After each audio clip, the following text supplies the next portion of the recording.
আপনি আপনি সেনাপ্রধানকে নিয়ে বলেছিলেন যে আওয়ামী লীগ পুনর্বাসনে আপনাকে সেনাপ্রধানের প্রস্তাব দেওয়া হয়েছে।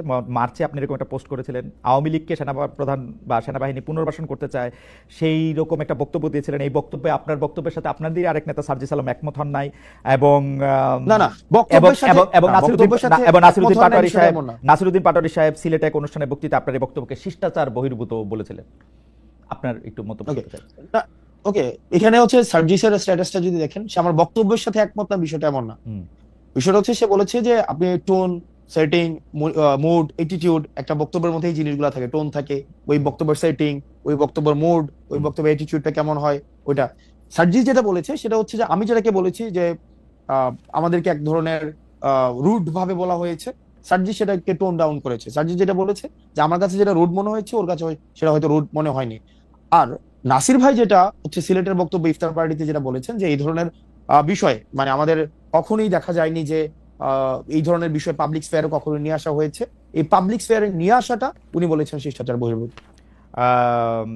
আপনার সাথে কি সে সময় উপদেষ্টা আসিফ যুক্তি করে ওই প্রায় একই সময় যে উনি এই কথাটা বলেছিলেন যে সেনাপ্রধান বুকে পাথর বেঁধে ডক্টর ইউনূসকে মেনে নিয়েছিলেন, সেটা কি আপনার সাথে যুক্তি বুদ্ধি করে তারপর মানে আপনারা দুজন একই জায়গায় ছিলেন আর কি? না, আমরা দুজন তো একই জায়গায় কেন থাকবো? একই জায়গায় মানে একই বক্তব্যের সেম পেজ।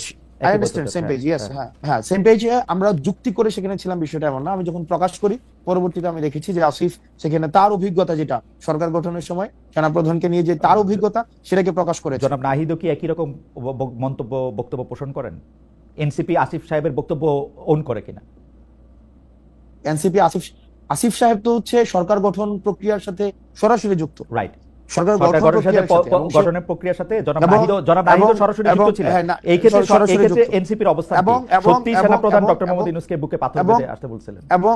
এবং এসে আসিফ বলেছে, ওই জায়গাতে আসিফ বলেছে, এবং সেক্ষেত্রে আসিফ এই বিষয়টাকে আর মানে আপনি আসিফ থেকে সেই বিষয় হচ্ছে ক্লিয়ার হতে পারেন। ওকে, আপনাদের আচ্ছা দেখেন খালিদ ভাই এই আরেকটা প্রশ্ন যাওয়ার আগে দেখেন, এই চেঞ্জটা যেটা হয়েছে, এই ট্রান্সফরমেশনটা যেটা হয়েছে সেটা কিন্তু একদম মানে যে প্রত্যেকটা এখানে ইন্ডিভিজুয়ালের প্রত্যেক ডিফারেন্ট অভিজ্ঞতা রয়েছে।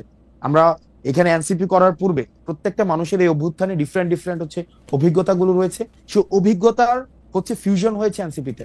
সবার একই ধরনের অভিজ্ঞতা থাকবে, সবাই একই লেন্সে হচ্ছে অভ্যুত্থানকে দেখেছে, বা অভ্যুত্থানে যে এলিমেন্টসগুলো ছিল এরকম একটা বিষয়, এরকম এমন না।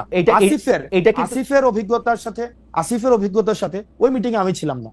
সরকার গঠনের 8ই অগস্টে মিটিংটা মনে হয় 7ই অগস্ট হয়েছে, 7ই অগস্টের ওই মিটিং এ আবার আমি ছিলাম না। যে মিটিং আবার আমি ছিলাম সেই মিটিং এ আবার হয়তো নাই ছিল না। তো সেক্ষেত্রে পার্টি গঠনের সবাই তো সব জায়গায় সব মিটিং এ থাকবে না, কিন্তু এটা অনেক বড় ব্যাপার। আপনি কি এটা উপলব্ধি করতেছেন যে এটা অনেক বড় ব্যাপার? হ্যাঁ, অফ কোর্স বড় ব্যাপার, অফ কোর্স। এবং এটা কখনো শেয়ার করা হয় নাই, কখনো ক্রস চেক করা হয় না, ব্যাপারটা তো এরকম না।